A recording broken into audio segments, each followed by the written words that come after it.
we wanted kids for a really long time. We got married in 2008.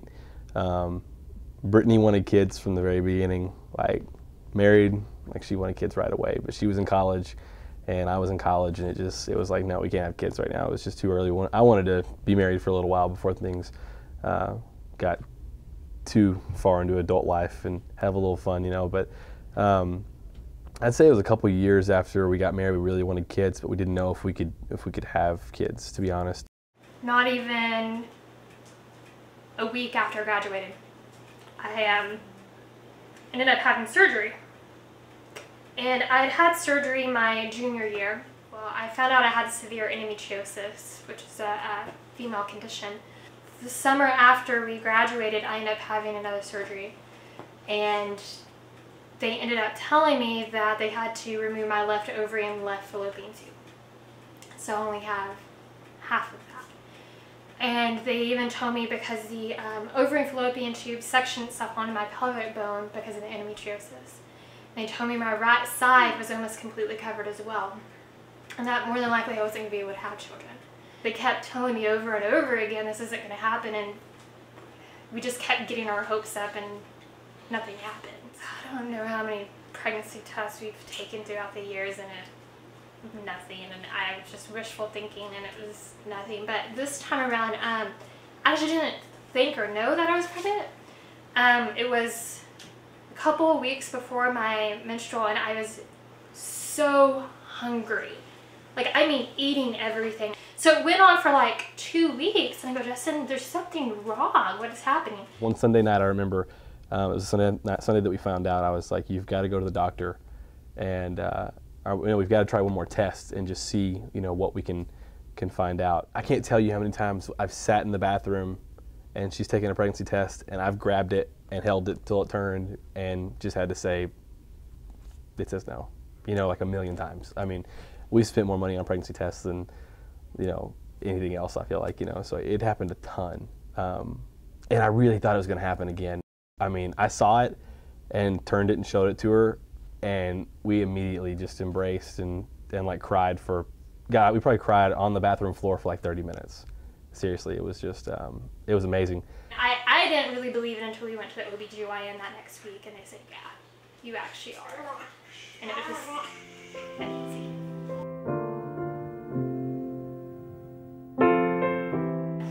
I wanted him to have something that he can look back on maybe when he's older, and really appreciate, and not really, maybe when he's older knowing, hey, he's about to have a kid and knowing what to anticipate and that sort of thing. But really when I'm gone from this world, whenever the Lord decides to take me, that he's able to look back at it, on it, and know how much his mother loved him from just day one of conception. And to be able to see that no matter what, and on days that he's really angry at me as a teenager, that he can go to those books and me tell him, hey Harrison, go read that book and know how much I love you, and for him to be able to truly understand it, and that my love for him grew every single day, every single week, and just how much of a miracle he was to us. Pregnancy brain is a thing. Like, it legitimately happens. Brittany is very organized, and I mean, she has like a planner, and she writes out everything, and she keeps up, she remembers all kinds of stuff. She's very smart. She forgot everything, like all the way through pregnancy. I mean, I felt like I could tell her something 10 times and she'd forget it. And so pregnancy brain is a real thing. Some people deal with like the water breaking, and you having to like rush to the hospital and get everything done. Our OBGYN, we went and saw him the week before she was due, or no, it was, I'm sorry, the Monday of the week before, and he said, I think you're ready to have this baby, like right now, whenever you want. And he said,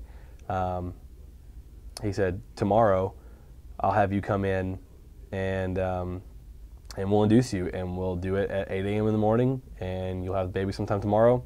Honestly, it was selfish, and I was worried about the pain of it, if the epidural didn't work, if I was going to have an epidural, all of that. So I was really just terrified, okay, this is going to hurt really, really and just worried about, okay, what if something goes wrong? So I literally felt sick the entire morning. I remember seeing him, and he was white and purple and didn't move at all. And I was so scared that something, like the first initial thing I do is I see him and he's not doing anything, and I like freaked out. I was like, oh my goodness, what's wrong with him?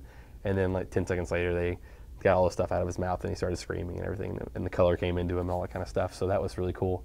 But that initial thing was just kind of scary because I didn't know how it was supposed to work.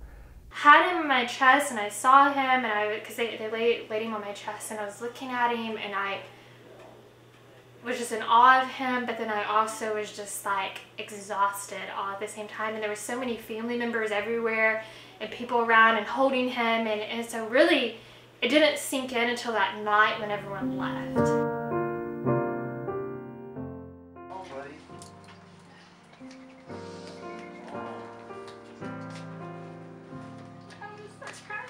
Oh.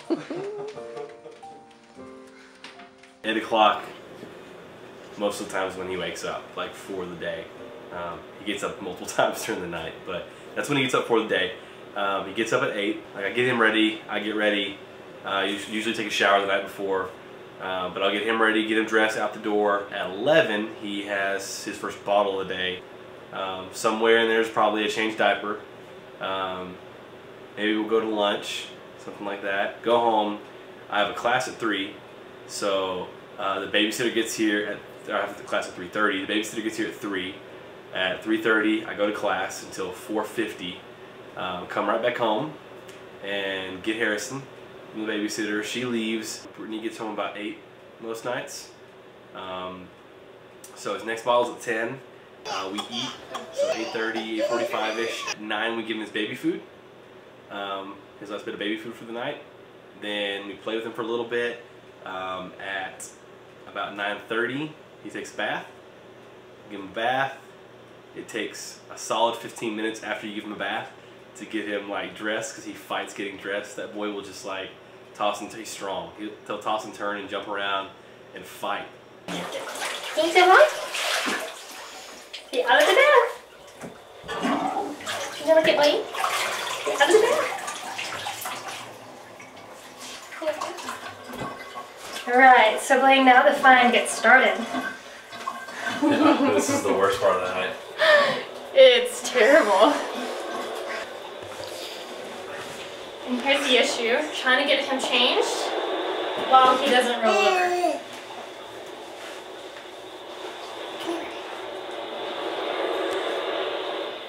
Cell phone. You gonna play with it?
It's cool to have. I mean, we live a few hours away from like our family, and so, but he sees them plenty. I mean, he sees them a ton. But to have him grow up in a place where people have seen, you know, the whole maturation process of how he even got here and everything is really cool. It was fun to experience all that with you guys. I mean, I got to come in and tell you guys about what was going on and the good and bad and all that kind of stuff. And it's really neat because you guys saw that whole process and him get here, and it shows, you know, it shows now that he's here because you guys have so much fun with him when he comes up here, and it's great because he actually really likes everybody up here too. He's really sociable to everyone up here that was around me and Brittany during the whole process. So it's really, really neat, but it's a weird thing because it doesn't happen that way with every pregnancy. A lot of times people are either at home by themselves or the wife and husband had different jobs and they're off to that. But like I was here all the time, and you know, now that he's here, I'm here with him all the time, and so it's just it's a really neat thing. So I'm a therapist, and I see clients, gosh, maybe 20 to 30 clients a day, and every single one of them, doesn't matter the issue or their problem, every single one of them they have issues with their self-worth, not feeling like they're worthy or valuable of anyone's love, and not feeling wanted or needed. And so the one thing that I would tell him is that to always know his worth, to always know his value, and that value and that worth is wrapped up in me and Justin. How much we love him, and no matter what he does, we're gonna always see him as valuable and worth something, and we're always gonna want and need him in our lives no matter what. And I don't want him to ever forget that, because life is tough and it's hard and things happen, and some days you forget your worth. And so I want him to be able to think of us to be able to know his. There are days when it's really tough. Like there are days whenever I go up to school and he doesn't want to lay down for a nap, and I can't get anything done. And there are days whenever when he's terrible at home, or if nights when he doesn't sleep at all, and it's really, really tough sometimes. But for the most part, like I wouldn't trade anything to have him at school with me, or for Brittany to be home and us be able to see him a lot. So I mean, overall, it makes you put your priorities first, I think is the main thing.